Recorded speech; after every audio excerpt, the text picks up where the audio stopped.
27 years. For 27 years, the family of Tupac Shakur has been waiting. For 27 years, the family of Tupac Shakur has been searching for justice, clinging to hope in the face of a case that seemed destined to remain unsolved. The recent arrest of 60-year-old Dwayne Keith Davis, also known as Keith D, marks a pivotal moment in this long saga. Charged in connection with Tupac's murder, Keith D's arrest has reignited discussions about one of hip-hop's most enduring mysteries. But this development is more than a headline. It's a window into a world of broken alliances, murky deals, and a web of secrets that stretches far beyond the streets of Las Vegas where Tupac was gunned down in 1996. Keith D, now in custody, insists he's been wronged, claiming he had an immunity deal with federal authorities that should have shielded him from prosecution. He argues his constitutional rights have been violated, that he's being unfairly targeted despite his cooperation with law enforcement years ago. According to Keith D, he was promised protection in exchange for information, a deal he believed would keep him untouchable. Yet, as he sits in a cell, it's clear that whatever agreements he thought he had are unraveling. His frustration spills out in public statements, where he portrays himself as a man betrayed by a system that used him and then discarded him. "I'm an American citizen," he said, insisting he's being treated as guilty before having a chance to defend himself. For Keith D, this isn't just about legal battles, it's personal, a matter of principle rooted in his belief that he was never supposed to face shackles for this crime. The narrative surrounding Tupac's murder has always been layered with complexity, fueled by rumors, half-truths, and the larger-than-life personas of the players involved. For years, people believed justice for Tupac was a lost cause, that the legend's death would fade into myth while the suspects, often tied to wealth and influence, remained untouchable. The streets buzzed with stories of million-dollar deals, shadowy figures, and betrayals that shaped the course of events. Now, with Keith D's arrest, the conversation has shifted dramatically. Whispers of a single piece of evidence, a rumored videotape, have surfaced with the potential to upend everything. This alleged footage, if it exists, could expose truth that have been buried for nearly 3 decades, implicating not just Keith D but others who have long evaded scrutiny. One name that keeps resurfacing in this saga is Sean Combs, known as Diddy or Puffy, a towering figure in hip-hop whose legacy is now under a microscope. Gene Deal, a former bodyguard for Diddy, has emerged as a key voice in this unfolding drama. Deal paints a vivid picture of the chaotic, high-stakes world of the 1990s rap scene, where loyalty was preached but rarely practiced. He recounts a specific incident at the House of Blues, where Diddy found himself vulnerable, surrounded by potential threats. Keith D, according to Deal, stepped in with a crew of 15 to 20 men, bolstering Diddy's security and projecting strength in a tense moment. This wasn't just a favor, it was a transaction, a display of manpower that came with expectations of reciprocity. Deal suggests that Diddy owed Keith D for this act, a debt rooted in the unwritten codes of the streets. Yet, as Deal tells it, Diddy has no intention of helping Keith D now, not when his own empire is at stake. Loyalty, it seems, evaporates when billions of dollars and a carefully curated public image are on the line. Deal's account doesn't stop there. He alleges that Diddy's involvement in the events surrounding Tupac's murder goes deeper than most realize. According to Deal, the bullet that killed Tupac may not have been the only one fired with intent that night.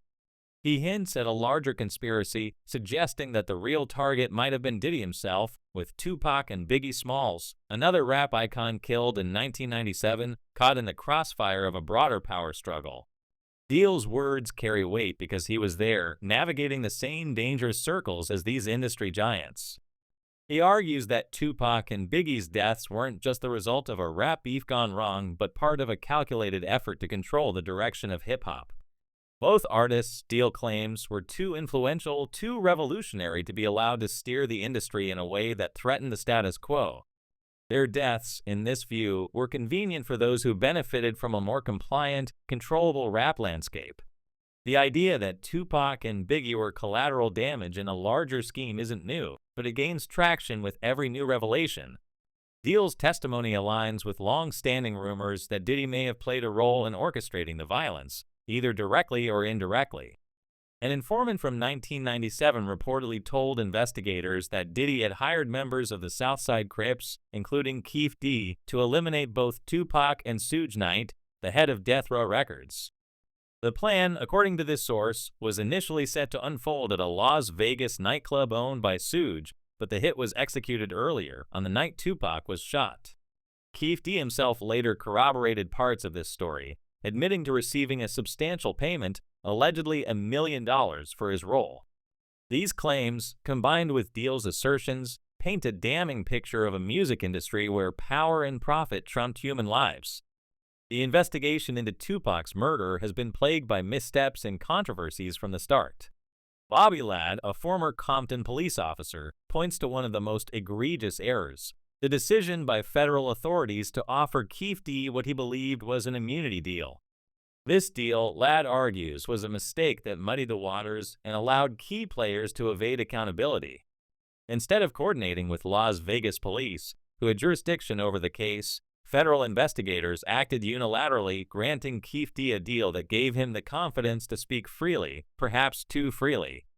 Ladd describes the frustration of Las Vegas detectives who were blindsided by the Fed's actions.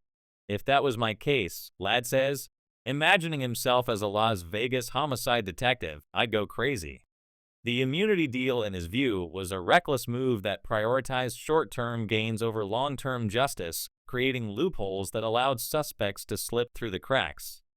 Keefe D's own actions have only complicated matters. Over the years, he's spoken openly about his involvement in Tupac's murder, detailing his role in interviews, podcasts, and even a book. These public confessions, made under the mistaken belief that his immunity deal protected him, have become the cornerstone of the case against him. Greg Kading, a former investigator on the case, emphasizes that Keefe D's statements outside the controlled environment of his initial interviews are fair game for prosecutors. Everything he said in books or on YouTube channels or in multiple interviews, that's all information that can absolutely be used against him, Kading explains. If Keefe D lied during his original statements to investigators, he could also lose any protections he thought he had, effectively voiding the deal. His decision to chase clout, to revel in his notoriety, has backfired spectacularly, turning his own words into the evidence that could convict him. The stakes are higher than ever, not just for Keefe D, but for everyone tied to this case. The rumored elimination tape, if it exists, could be the key to unlocking the full truth. Insiders suggest this footage might show the events of that fateful night in Las Vegas, potentially implicating Diddy and others in a way that no amount of legal maneuvering could deflect. The feds are reportedly scouring every possible lead, from old contacts to new witnesses, in search of this elusive piece of evidence. If it surfaces, it could dismantle the carefully constructed narratives that have shielded powerful figures for decades. For Diddy, the stakes are existential. His legacy as a music mogul, built on decades of success, could crumble under the weight of a single frame.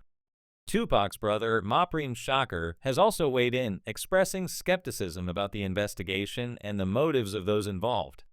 He questions whether law enforcement will pursue all the accomplices Keefe D has named, including Diddy, or if they'll settle for a single scapegoat to close the case.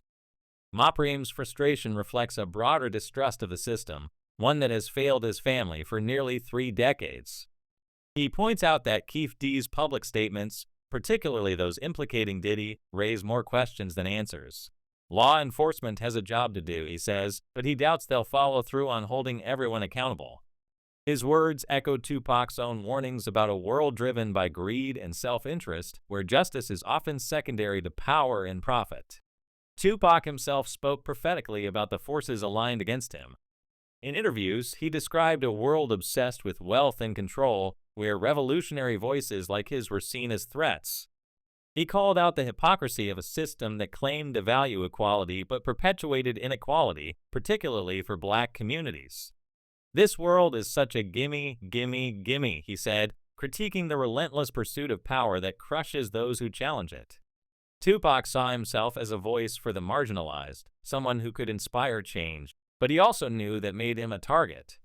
His death, and Biggie's 6 months later, silenced 2 of hip-hop's most powerful voices, paving the way for a more commercialized, less rebellious industry.